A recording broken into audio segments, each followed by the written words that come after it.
Session 2023 entrance exam से related एक और वीडियो लेकर आ चुका हूं। ये वीडियो है आप लोग को प्रिपरेशन पे बनाया गया है, यानी कि इंट्रेंस एग्जाम का कैसे तैयारी कीजिएगा, कम टाइम में कैसे अच्छा नंबर लाइएगा, किस बुक से किस तरह से पढ़ाई करना है, आपको वो बात बताया जाएगा। साथ ही कुछ बातें हैं जो आपको इंपॉर्टेंट कुछ टॉपिक्स बताया जा रहा है, जहाँ पे 8, 9, 10 टॉपिक्स है। अगर इस टॉपिक्स को आप पढ़ लेते हैं तो आपको अच्छा नंबर मिल सकती है। आप 80 से 90% तक की गारंटी के साथ नंबर प्राप्त कर सकते हैं अगर आपको ये वीडियो में जो बातें को बताया गया उस बातें को फॉलो करते हैं। तो टाइम ना लेते हुए चलिए शुरू करता हूं। मैं हूं आपका होस्ट एंड दोस्त आकाश धनराज और स्वागत है आपका अपना चैनल एंड्रॉइड पाठशाला में। और हाँ दोस्तों, अगर आपको इस वीडियो से किसी प्रकार का इन्फॉर्मेशन मिलेगी तो प्लीज़ वीडियो को लाइक जरूर कर देना।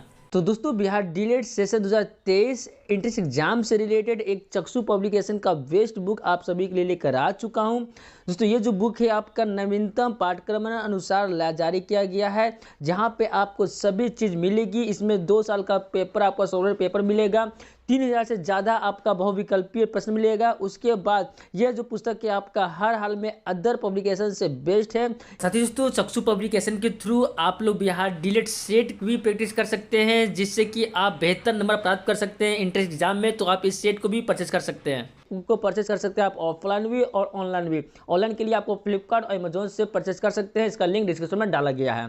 तो देखते हैं, ये रहा आपका विषय सूची, यानी कि कौन कौन सा विषय पढ़ना है। हिंदी के अंदर जो आपका टॉपिक है कितने से कितने पेज के बीच है आपको यहाँ पर डिटेल से बताया गया है। तो आप आसानी से यहाँ से प्रिपेयर कर सकते हैं, प्रिपरेशन कर सकते हैं, अच्छा नंबर प्राप्त कर सकते हैं। बिहार डीलेट इंट्रेंस एग्जाम के अंदर 6 सब्जेक्ट होती है। पहला आपको हो गया हिंदी, ठीक है। उसके बाद आपका हो गया एलिमेंट्री ऑफ अर्थमेटिक बोल सकते हैं, इसको मैथ, ठीक है, इसको मैथ बोल सकते हैं आप, मैथ ये है। तीसरा आपका देख सकते हैं जनरल साइंस। चौथा आपका सामाजिक अध्ययन है। पांचवा आपका इंग्लिश है, ठीक है।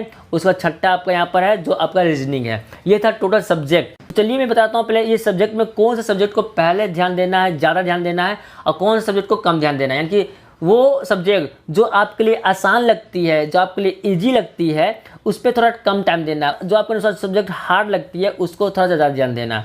ज़्यादा ध्यान देना मतलब उसको ज़्यादा पढ़ना है, उस पर ज़्यादा फोकस करना है। अब मैं बताता हूँ कि कौन सा टॉपिक, कौन सा सब्जेक्ट आसान होगी, कौन सा सब्जेक्ट आपको हार्ड लगेगी। आप लोग पहचान नहीं पाते हैं, चलिए मैं बताता हूँ कैसे। तो पहला आते हैं हिंदी। हिंदी दोस्तों आप सभी के लिए सबसे ईजी होती है, हिंदी और रीजनिंग। दोस्तों ये रहा रीजनिंग, यहाँ पर जो आपकी आती है 6 नंबर रीजनिंग। ये दोनों सब्जेक्ट बहुत ही इजी होती है। लगभग 80% स्टूडेंट है यहाँ से सबसे ज़्यादा नंबर गेन करेंगे। तो हिंदी में तो देखते ऊपर में है जो आपका हिंदी, तो यहाँ पे हिंदी में आपका जो टॉपिक देखते हैं वर्ण विचार, संज्ञा, उसमें आपका हो गया वर्तनी, संधि, समास, शब्द विचार, विलोम में पर्यायवाची शब्द, अनेकवार्थक शब्द, मुहावरा, लोकोक्तियाँ, वाक्य रचना, अशुद्ध वाक्यों को शुद्ध करना, ठीक है। तो यहाँ से हिंदी अगर आप पे थोड़ा सा जानते हैं, क्लास 10th से और 12th में आपने अच्छे से पढ़ा होगा या हल्का भी पढ़े होंगे तो आप आसानी से बना सकते हैं। क्योंकि यहाँ का जो क्वेश्चन का जो लेवल होती है वो सिर्फ और सिर्फ 10th बेसिस पर, या तो हो सके तो 1-2 क्वेश्चन 12th बेसिस पर पूछती है, तो आप आसानी से यहाँ पे बना सकते हैं, ठीक है।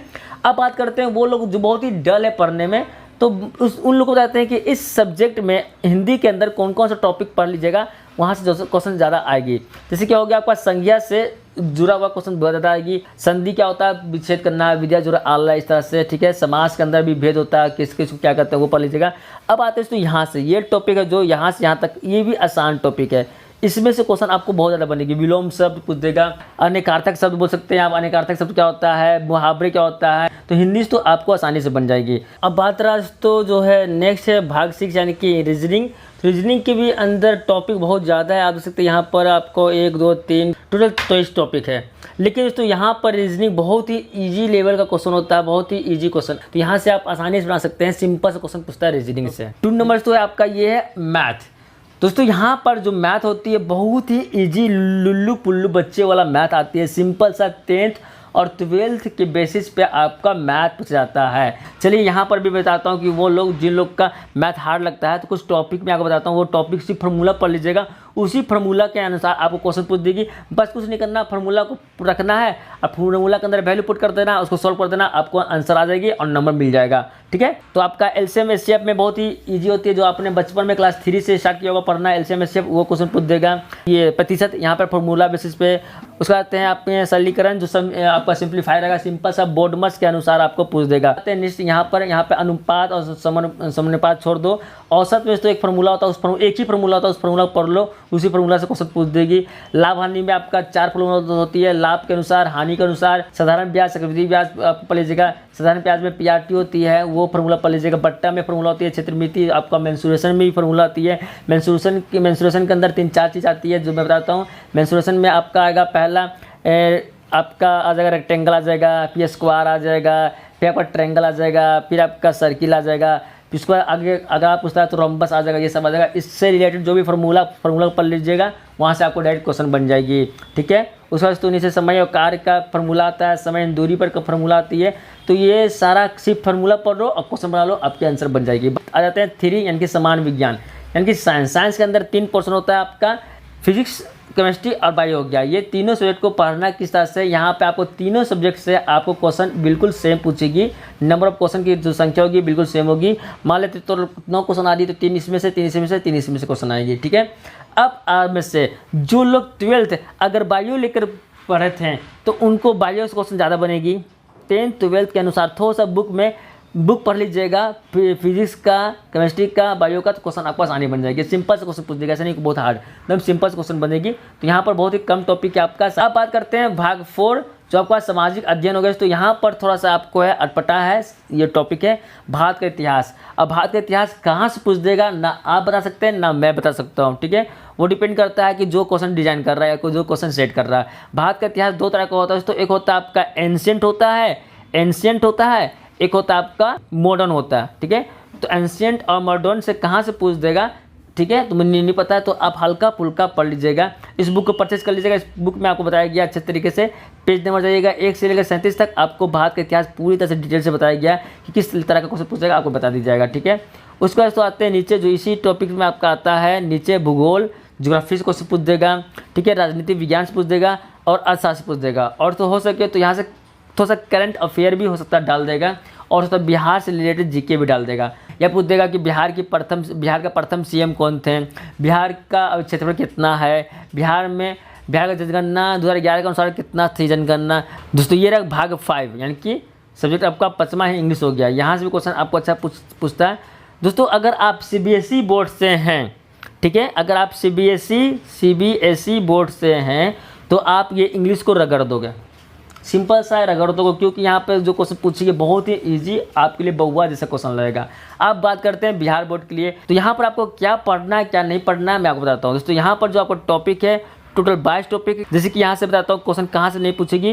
तो यहाँ पे आपका जो होता है सेंटेंस क्लोज टेस्ट से क्वेश्चन कभी पूछेगी या कभी नहीं पूछेगी। ठीक है, तो क्लोज टेस्ट हो गया, इस सबको इग्नोर कर लीजिएगा। मेन से टॉपिक है उसे आप पढ़ लीजिएगा। जैसे कि ऊपर से आते हैं आपका अनसीन पैसेज हो गया, अनसीन पैसेज जरूर पढ़ लीजिएगा। पैसेज बहुत ही इजी पूछेगी ना, ऐसा नहीं कि आपको एसएससी का लेवल का पूछेगा या पीओ जो बैंक का पीओ का एग्जाम का होता है ऐसा नहीं पूछेगा, बहुत ही ईजी पूछेगी। आर्टिकल से रिलेटेड आपको कुछ भी क्वेश्चन डाल सकता है, नॉन का डेफिनेशन पूछ सकता है, नॉन कितने प्रकार के होते हैं वो पूछ सकता है, या तो फिल इन द ब्लैंक्स में नॉन पूछ देगा, प्रोनाउन पूछ देगा, एडजेक्टिव पूछ देगा, वर्ब पूछ देगा, एडवर्ब पूछ देगा, प्रीपोजिशन पूछ देगा, कंजक्शन पूछ देगा। ठीक है, अब आते हैं सिनोनिम्स एंड एंटोनिम्स। सिनोनिम्स और एंटोनिम्स क्या होता है, ये बहुत ही ईजी होती है, यानी कि बोल सकते हैं उल्टा शब्द या तो मिलता जुलता वर्ड। तो यहाँ पे आपका आता है एरर, तो यहाँ पर भी एरर जो होता है क्वेश्चन बहुत ही ईजी होती है। वन वर्ड सब्स्टिट्यूशन भी आपको ईजी पूछ देगा। दोस्तों ओवरऑल और इंग्लिश में क्या करना है आपको, कि जो आपको सब्जेक्ट हार्ड लग रहा है, जो आपको टॉपिक हार्ड लग रहा है उस पर ज़्यादा ध्यान देना है, उसको बार बार पढ़ना है और उसी सेक्शन से आपको क्वेश्चन को सॉल्व करना है। तो ये थी फाइनली वीडियो में बता चुका हूँ। ओवरऑल तो मैं बता चुका हूँ क्या क्या पढ़ना क्या क्या नहीं पढ़ना। और बात रहा तो स्मार्ट वर्क के लिए, तो मैं बताता हूँ कि अगर आपको जैसे क्वेश्चन मिलती है तो क्वेश्चन में सबसे पहले पढ़ लीजिएगा सारा क्वेश्चन को फटाफट करके आप 10 से 15 मिनट के अंदर सारा क्वेश्चन को रीड कर लीजिएगा। जैसे आप रीड कीजिएगा तो आपको ऑटोमेटिक आपको खुद आइडिया हो जाएगा कि कौन सा पोर्शन से मेरा ज़्यादा क्वेश्चन बढ़ रहा है। तो जो सब्जेक्ट से ज़्यादा क्वेश्चन बढ़ रहा है उसको बनाते जाइएगा। बाकी तो जो आपको हार्ड लग रहा था, जिसे आपने छोड़ दिया था, जो आपसे क्वेश्चन नहीं बढ़ रहा है, उसको लास्ट में टाइम दीजिएगा। जब लास्ट में टाइम दीजिएगा तो अपना माइंड को थोड़ा सा स्थिर कर लीजिएगा, कूल करके बनाइएगा। अगर आप थोड़ा टेंशन में रहिएगा, प्रेशर में रहिएगा, ले भाई अब तो मेरा क्वेश्चन नहीं बन पा रहा है, इसको क्या करें, तो आपका वो और गड़बड़ हो जाएगी। आराम से कूल होकर क्वेश्चन को सॉल्व कीजिएगा। और हाँ, ज़्यादातर मैथ का जितना भी फॉर्मूला है पढ़ लीजिएगा, ठीक है। और ये बुक को अच्छी तरह से पढ़ लीजिएगा। इस बुक का जो लास्ट में सेट दिया गया है, आप देखते हैं यहाँ पर, जरा मैं दिखाता हूँ, ये रहा सारा आपको दिया गया है, सेट दिया हुआ गया, आप इस सेट को बना लीजिएगा, ठीक है। बुक को पढ़ लीजिएगा, यहाँ पर टॉपिक वाइज पूरा डिटेल से बताया गया है। जैसे मैं बताया हूँ, इस तैयारी से 80 से आपका 90 या 95% के बीच आपको नंबर आ सकती है। तो दोस्तों ये थी आज की वीडियो। अगर आपको वीडियो पसंद आई होगी तो प्लीज़ वीडियो को लाइक करना, जितना ज़्यादा हो सके इस वीडियो को अपने दोस्तों व्हाट्सएप फेसबुक ग्रुप में शेयर करो, ताकि उन्हें भी ये पता चले। तो दोस्तों मिलते हैं आपसे नेक्स्ट वीडियो के साथ, तब तक के अपना ख्याल रखना।